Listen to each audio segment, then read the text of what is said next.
I think it's important to start really small, and I did, and I have so few regrets about that. I started, my starting cost for this business was $400 a year in the spring.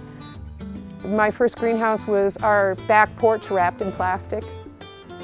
And I just feel like I really learned the ropes slowly that way. I also was able to discover what my successes were and my failures and build on the successes, figure out maybe what went wrong with the failures, whether I wanted to bother fixing those failures with certain species or just ditch it and move on.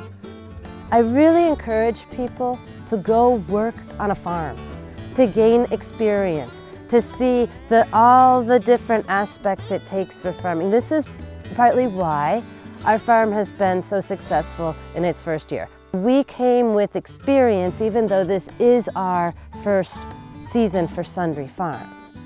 If a farmer was to get into the winter growing, my advice would be to research it very heavily for a year or two and really get more or less a business plan or a business vision of what you want to do, where you want to sell the product, and where your market is, first of all.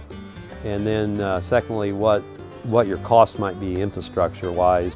Have in mind what you would like to grow for the season before signing up for market. Come to market, see what's selling, talk to customers if you have a chance, learn what they're interested in, talk to other vendors, and then determine what product you would like to bring.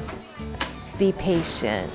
I think there's a perception when you come through the market and you see all these people and all this money exchanging hands that you're going to set up and you're going to have a great first day. Well, customers have their patterns and go to certain vendors, and so it takes time to develop a customer base.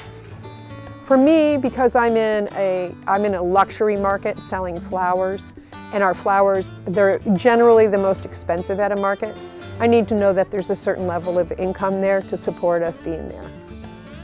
If you can pull customers to your table with an item or two that you know that they are really wanting, then they generally will see something else that they're interested in buying.